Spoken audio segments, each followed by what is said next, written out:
Quand on lit la parashat Miketz, la première question qui devrait nous sauter aux yeux, c'est de voir qu'apparemment, la Torah se répète sur des choses qui ont déjà été dites. C'est-à-dire, on nous parle d'abord des deux rêves de Paro. Et la Torah nous raconte ce qu'il a rêvé, mais ensuite, quand il entend que Yosef est capable de lui expliquer les rêves, alors la Torah nous raconte comment il fait venir Yosef et comment de nouveau les rêves sont racontés. À quoi ça sert? Pourquoi la Torah n'aurait pas pu tout simplement nous dire qu'il a raconté ses rêves à Yosef? Donc, ce qu'il faut comprendre et savoir, qu'il n'y a pas une lettre en plus dans la Torah. Et que bien sûr, à part le côté complètement caché qu'on appellerait le sod de la Kabbalah, mais il y a encore beaucoup de choses que si on savait lire entre les lignes et à travers les mots, on pourrait comprendre tous les événements qui se passent. Déjà, le fait qu'il ait deux rêves, un avec les vaches et un avec les épis de blé, et que ce soit exact, c'est vrai que ça correspond cette année. Finalement, la famine n'a pas duré 7 ans, puisque, comme on le verra dans la paracha la semaine prochaine, dès que Yaakov arrive en Égypte, la famine s'arrête. Donc, après 2 ans, la famine s'est arrêtée. Et là, ce qu'il faut savoir, c'est qu'en fait, dans ce que la Torah nous raconte, c'est notre histoire qui est racontée avec ces nuances qu'il y a entre tel que la Torah raconte le rêve de Paro, de Pharaon, et comment il les redit par Paro. Et en fait, il nous montre différents aspects de l'histoire, de ce qui nous est arrivé, de ce qui pouvait nous arriver, de comment les choses se sont passées, comment elles auraient pu se passer. Ce qu'il faut savoir, c'est que les deux rêves correspondent aux 2 temples. Le premier rêve qui nous parle des 7 vaches parle de la splendeur du temple, du premier temple lorsqu'il est construit. Et là, le Harizan nous dit que les 7 vaches en question font allusion aux 7 passages niveaux du monde qu'on appelle le monde de la Bria. Par contre, le blé, c'est le 2e temple, correspond au monde de la Yetzira qui est au-dessous. Et c'est tout simple, puisque il faut savoir que quand on parle des 4 mondes, en fait, il y a 5 niveaux, puisque au-dessus du monde de la Tziout, il y a un niveau qu'on appelle Adam Kadmon, qui correspondent bien sûr au nom de Dieu. Le monde de la Asiya, qui est le dernier, correspond au He, le dernier He du nom de Dieu. Le monde de la Yetzira correspond au Vav. Le monde de la Bria correspond au premier He. Le monde de la Hatzilut au Yud. Et ce qui est au-dessus du monde de la Hatzilut, qu'on appelle Adam Kadmon, correspond à cette pointe qu'il y a dans le Yud, c'est-à-dire qu'on ne peut même pas définir cela par une lettre, tellement c'est élevé et c'est spirituel. Donc, quand on va aussi dans l'ordre, la matière inerte correspond au monde de la Asiya, au-dessus c'est les plantes, donc le rêve qui parle des épis de blé correspond au monde de la Yetzira, qui est appelé le monde de la nourriture, puisque des plantes que nous consommons. Et au-dessus, c'est les animaux, donc c'est le monde de la Bria. Donc les 2 rêves, donc dans ce cas, le premier temple est à l'encontre du monde de la Bria, le deuxième à l'encontre du monde de la Yetzira, et donc le troisième serait apparemment à l'encontre du monde de la Asiya. Or, on va voir que tout à fait l'inverse est écrit ailleurs, et avant d'y arriver et d'expliquer cela, pour comprendre un peu cette contradiction qu'il y a, on va la voir dans plusieurs domaines, mais on va l'expliquer. on va revenir à ce qu'on a dit, qu'en fait, tous ces rêves-là, tout ce qui est raconté dans cette paracha parle de notre histoire avec la fin de l'histoire. Ketz, c'est la limite à laquelle doit arriver la Géoula, la délivrance, où on doit passer à la prochaine étape. Comme je l'ai souvent dit dans les cours, la période de ce cycle dans lequel nous vivons est au total 6000 ans, et chaque millénaire correspond à une sphira, à une sphère. Et première, c'est Hesed, la deuxième, Gvura, troisième millénaire, Tiferet, quatrième millénaire, Netzach, et à la fin du quatrième millénaire, le deuxième temple est détruit, et pendant 1000 ans, qui est le cinquième millénaire qu'on appelle le Hod, il est impossible pour le monde il est impossible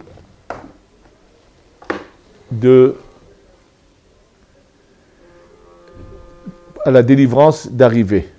C'est-à-dire que, en fait, le cinquième millénaire correspond au Hod. Dieu a juré que pendant ce millénaire, il n'y aurait pas de Géoula. Et c'est dans le Passouk, c'est marqué Kol Hayom Dava. Tout le jour, le Yom c'est le jour, Dava c'est les lettres Hod. Et c'est les mêmes lettres inversées. Et un jour d'Akadosh Baruch Hu, c'est 1000 ans. Et avec cela, le Hida nous explique pourquoi c'était impossible que même à l'époque de Rabbi Shimon Yochai, des Tanaïm, des gens aussi grands, il n'y a pas eu la délivrance, parce que tout simplement, eux ont vécu dans le cinquième millénaire, dans lequel il était pratiquement impossible d'emmener la Géoula. Il aurait fallu des choses plus que spectaculaires, mais qui n'ont pas pu avoir lieu. Par contre, le sixième millénaire, qui correspond au Yesod, qui est donc Yosef, est le symbole de la Géoula qui doit arriver dans ce millénaire-là. Et voilà que nous, malheureusement, nous sommes arrivés à la toute fin. Non seulement qu'on a dépassé ce qu'on appelle la Hishena, où ça aurait pu être devancé, on est rentré dans cette période qu'on appelle en son temps, qui est Be'ita, mais qui est une période. Et dans cette période, nous sommes en train d'avancer. Et on va voir tout de suite comment cette période a commencé et comment dans la Torah, il y a une allusion à cela. La paracha commence en nous disant « Vayi miketz shenataim yamim ». Donc, Vayi vient de la chose de douleur. Si le ketz arrive à ces shenataim yamim, c'est-à-dire que finalement on n'aura pas eu la chance de commencer cela avant, on va le commencer à la limite qu'on ne peut pas dépasser, et dans ce cas-là, ça va se passer avec des souffrances et des douleurs, et c'est ce qui s'est passé. Et on va le voir tout de suite. Le Yehor, le Nil dont on nous parle, fait allusion au Yesod. On va voir tout de suite que l'histoire se passe à côté du Yehor. C'est-à-dire qu'en fait, quand on arrive dans le sixième millénaire qui est le Yesod, voilà ce qui se passe. Et à ce moment-là, l'extrême limite qui ne peut pas être dépassée, l'enclenchement d'un fait qui ne peut pas être dépassé, qu'on va commencer.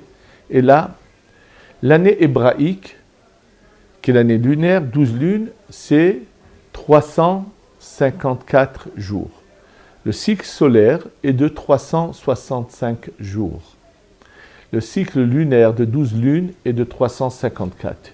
Il y a 11 jours de décalage entre une année lunaire et une année solaire. Donc, chez les musulmans, ils ne vont qu'avec le système lunaire, leur fête se déplace constamment. C'est-à-dire que le ramadan, il peut être des fois en été, au printemps, après à l'automne, l'hiver, le printemps, ça se déplace. Mais nous n'utilisons pas que l'année lunaire et non pas que l'année solaire comme Esav et Edom. On a toujours cette synthèse des deux où comme la Torah nous demande, de faire en sorte que l'année lunaire et l'année solaire correspondent. Et c'est pour ça que 7 fois en 19 ans, il y a 7 ans dans 19 ans, dans lesquels il y a une année de 13 mois, Et ça, c'est les Khamim qui ont fait ce compte pour que Pessah soit toujours au printemps et que, comme c'est marqué dans la Torah, Shemor et Trodeshavi fait en sorte que toujours Pessah soit au printemps. Et donc, c'est comme ça que nous utilisons les deux. En tous les cas, l'année lunaire de 12 lunes, c'est 354 jours. 2 fois 354, c'est 708. Et là, si on lit et on comprend ce qui est marqué, Vaïhi, ça sera avec des douleurs.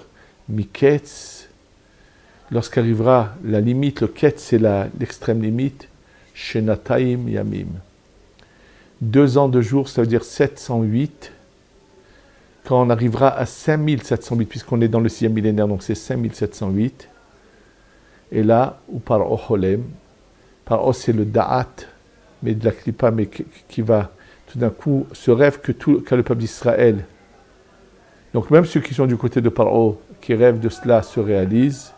Et voilà que commence le début de cette délivrance, puisqu'en 5708, a vu la création de l'État d'Israël, qui a ouvert la possibilité au peuple d'Israël de revenir sur sa terre sans difficulté, comme c'était le cas à l'époque des Anglais. Et donc, le peuple d'Israël commence à revenir. Et bien sûr, donc, c'est déclenché un processus qui va nous emmener finalement au 3e temple. Et je reviens donc à la question que j'ai posée, c'est que si on va dans l'ordre, nous savons que le 3e temple est au contraire le plus élevé, puisqu'il va être spirituel. Or, de notre côté, nous savons que le 1er temple avait plus de choses, que le 2e était d'un plus haut niveau que le 2e. Donc ça correspondrait plus à ce que j'ai dit tout à l'heure, que le 1er temple, c'est à l'encontre du monde de la Bria, le 2e à l'encontre du monde de la Yetzira, et donc le 3e à l'encontre du monde de la Asiya dans lequel nous vivons. Mais ce qu'il faut savoir, il y a un grand principe dans la Kabbalah qu'on va tout de suite comprendre et expliquer, qui est Na'ut Sofo Bitrilato. C'est-à-dire que lorsqu'on arrive au plus bas, la lumière qui se révèle pour réparer le plus bas est une lumière très puissante. C'est-à-dire qu'en fait, quand on arrive à l'extrême, si on prend les jours de la semaine, on va voir le même effet. Le 1er jour de la semaine, c'est Hesed. Le 2e, Gvura. 3e, Tiferet. 4e, Netza. 5e, Hod. 6e, Yesod. Le 7e jour, c'est Malchut, qui est la dernière Sphira, dont il est dit, de l'Etlam et Gamakoub, qui n'a rien du tout. Elle n'a rien. Et en fait, Shabbat n'est pas un grand moment par rapport à la Malchut, pas du tout. C'est par rapport le hors de la Bina, à une lumière qui dépasse le temps, qui se révèle chaque Shabbat. Et d'ailleurs, nous sommes en train de, justement, pourquoi on allume 8 lumières à Hanouka, qui font allusion à la Bina. Hanouka, c'est le hors de Ganouz, cette lumière qui va se révéler pleinement avec la venue de la Géoula, qui chaque année se révèle un petit peu. Et dans ce qu'il faut comprendre, que le 7 en lui-même n'a aucune valeur. C'est ce 8 qui se révèle dans le 7. C'est comme si je prends une Hanoukia. Elle a 7 branches, c'est vrai, mais c'est pas ça l'essentiel. L'essentiel, c'est la lumière qu'il y a au-dessus, qui est représentée par le 8. Donc, le 7 en lui n'est absolument rien. C'est cette lumière. Et d'ailleurs, le Zohar, pour nous le faire comprendre, quand il parle du 7e millénaire, il nous parle de 50 000 générations. Qu'est-ce que cela veut dire? C'est tout simplement la Bina, elle a ce qu'on appelle Hamishim Sha'are Bina, les 50 portes de la Bina.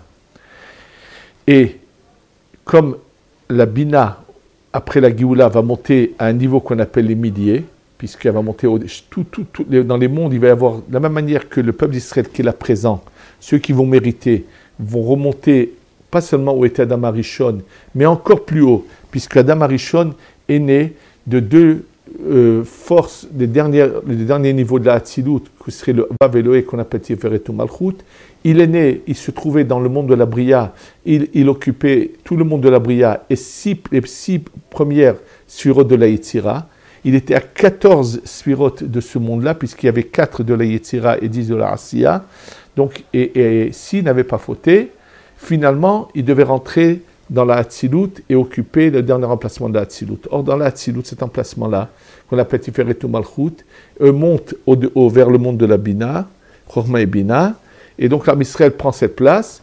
c'est ce qui se passera, Be'ezrat Hashem, et le monde de la Bina monte ce qu'on appelle le Keter Harir, qui est ce qu'on appelle les milliers. Donc c'est en fait quand le Zohar nous parle de 50 000 générations, c'est juste pour nous faire comprendre quelle est la lumière qui se révèle. C'est-à-dire qu'on sort de l'espace, du temps, et qu'on revient à ce qu'Adam Arishon était. Simplement, ce qu'il faut savoir, c'est cette concept dont je vous ai parlé, si on voit les générations, il y a 2000, 2000 et 2000, c'est 6000 ans, c'est Bria et Tsarassia, on est au plus bas apparemment.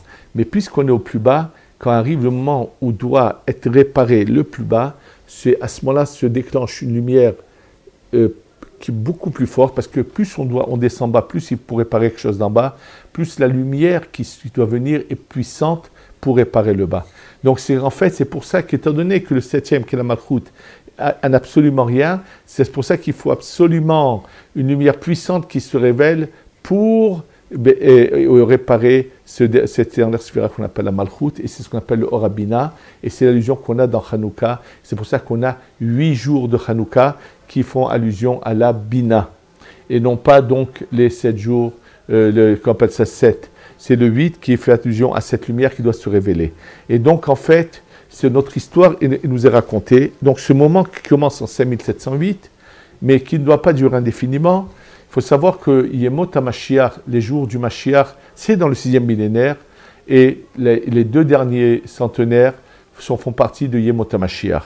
Alors bien sûr, il y aura ce qu'on appelle les Hasidou Mota Olam, les saints des nations, les gens qui auront dans le monde, auront toujours eu un amour pour le peuple d'Israël, qui nous auront toujours aidés et soutenus, et qui auront toujours une conduite exemplaire, vont vivre toute cette période-là, jusqu'à la fin du 6e millénaire.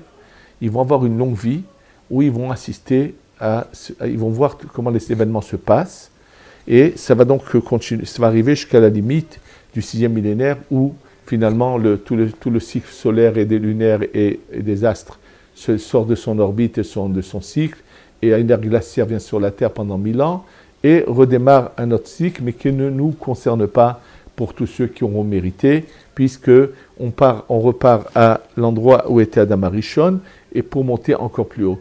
Et pour cela, je voudrais vous rappeler cet exemple que j'ai cité déjà dans certains cours, mais il y a des choses qu'il faut constamment se redire pour qu'elles nous pénètrent, et c'est comme le dit le Messilat Yesharim Rabbi Moshe Chaim Lotzato dans la préface de son livre. Il dit, si tu lis mon livre une fois, il ne t'apportera absolument rien. Mais si tu le lis et le relis, il te pénétrera, il t'apportera ce qu'il doit t'apporter. Et c'est la même chose. Il y a des choses qu'on doit se répéter constamment pour bien en prendre conscience. Et ce qu'il faut savoir, c'est que lorsque l'homme est créé, il est créé spirituel, pas sur le globe terrestre du tout. Il est au-dessus de tout cela. Il est dans une atmosphère qui est au-dessus du temps et de l'espace. Il est spirituel. Combien de temps il est au Gan Eden? On ne peut pas parler de temps, mais le Zohar nous raconte comment il reçoit des secrets d'Hachem. Il veut les enseigner à des anges et qui sont d'un haut niveau, on lui interdit. Et finalement, il va se laisser piéger par ce qu'on appelle le Nahash, et qui va le faire sortir du Gan Eden et tomber, et arriver, se matérialiser ici en matière, et subir cette période de ce qu'on appelle la mort pour pouvoir, et finalement, au bout du compte, retourner à tous. Quand je parle de l'Amrishon, c'est nous tous qui sommes concernés, puisqu'il y avait d'autres groupes d'âmes qui, eux, ne se sont pas laissés piéger. Et comme exemple que je donne toujours, c'est le suivant. Quelqu'un qu'on met sur une route magnifique, on lui dit, regarde, au fur et à mesure, tu vas avancer sur cette route, tu vas voir des choses que tu peux même pas comprendre ni imaginer, mais au fur et à mesure que tu vas avancer, il va y avoir des découvertes de plus en plus spectaculaires et tout. Mais fais très attention, ne t'approche pas du bord de la route sur le côté, parce qu'il y a des ravins, et si tu tombes en bas, il te faudra beaucoup de temps pour pouvoir remonter et te retrouver sur la route. Et voilà qu'il y a quelqu'un qui appelle d'en bas, et finalement, il y en a un qui sait savoir, qui se rapproche et il tombe en bas. Maintenant, que celui qui sont restés là-haut, celui qui le verrait, qui l'a vu tomber, qu'est-ce qu'il va lui dire? Écoute, guéris-toi, cherche la porte et trouve l'échelle comment remonter. Et si par hasard, voyait que celui qui est tombé se mettait à se construire un château ou une belle maison, on lui dirait, mais il a perdu la tête, il est tombé. C'est pas pour rester là-bas, c'est pour remonter. C'est exactement la même chose. Qu'il faut prendre conscience, c'est que c'est une chute dans ce monde qui s'est passée. Pour remonter peut-être encore plus haut, comme le disent certains livres, c'est vrai, Mais le but n'est pas de rester là. Donc, que les gens arrêtent d'être des serviteurs de la pierre et de la matière et qui comprennent que finalement, ce qu'il faut, c'est d'abord guérir, c'est en appliquant la Torah et les mitzvot, chercher la porte par où remonter, c'est Eretz Israël, et c'est à rapprocher d'Hachem, jusqu'à qu'on ait la Géoula Shlema, où on remonte tous au même endroit. Ça, bien sûr, il y en aura malheureusement qui auront perdu, qui vont chuter. Et là, bien sûr, pendant cette période de descente, en fait, ça va donner la possibilité à ceux qui n'étaient pas avec Adam Arishon dans le Gan Eden de monter. Ça veut dire ceux qui avaient des parcelles en eux divines de lumière, de nouveau se rattacher à la lumière. Et c'est tous ceux qui ont la chance de comprendre le message du judaïsme et qui quittent leur passé et qui se convertissent et qui viennent dans le judaïsme, bien sûr. Et malheureusement, il y en a d'autres qui, au contraire, chutent et perdent toute la valeur qu'ils avaient en eux et tombent en bas et restent en bas. Est-ce que ce sera eux qui seront le prochain peuple d'Israël dans le prochain cycle? Je n'en sais rien. Il y a des allusions à cela dans la Kabbalah, peut-être, oui. Mais une chose est claire, c'est que nous approchons à grands pas de cette limite. Maintenant, quand arrive le Mashiach et que le troisième temple, comme le dit Rashi dans Masechet Sukkah, Daf Mem Aleph, Amud Aleph, il va descendre en feu, c'est-à-dire spirituel d'en haut, et ce serait une apparence, il va se revêtir apparemment d'une enveloppe, mais l'accès sera en fonction de la préparation de chacun. Et là, c'est pour ça que ça dure si longtemps, cette période messianique, c'est tous ceux, même ceux qui méritent finalement de remonter, mais pas au même moment. Il y en a qui remonteront tout de suite, il y en a chez qui ça va prendre du temps, et c'est pour ça que les choses seront faites par étapes. Et quand on parle de la résurrection des morts, ça veut dire que finalement, tous ceux qui sont déjà non plus de ce monde vont se revêtir d'un corps de lumière pour pouvoir avoir accès à cet emplacement où était Adam Arishon encore plus haut et monter vers tout cela. Bien sûr, ça sera chacun en fonction de la manière dont il se sera préparé, et c'est pour ça qu'il faut prendre conscience de tout cela, se renforcer et bien sûr se rapprocher de la lumière d'Hachem. Et à Hanouka, c'est le moment de regarder cette lumière et de la faire pénétrer en nous, puisque dans la Hanoukia se trouve cette lumière qui doit se révéler, et que plus, donc, l'allumer dès le début de la nuit, rester à côté de la Hanoukia, étudier à côté, chanter à côté, faire de tout pour que cette lumière qui se trouve de la Bina qui est cachée là dans ces lumières de Hanouka nous pénètre, et qu'on puisse ne pas rater la chance que Dieu nous a donnée pour avoir enfin la Géoula Shlema, chez Bimera Bekarov, chez Koram Israël Yachzor l'Artzeno Kedosha, et qu'on ait la Géoula Shlema Bekarov. Amen ve Amen. Yerushalayim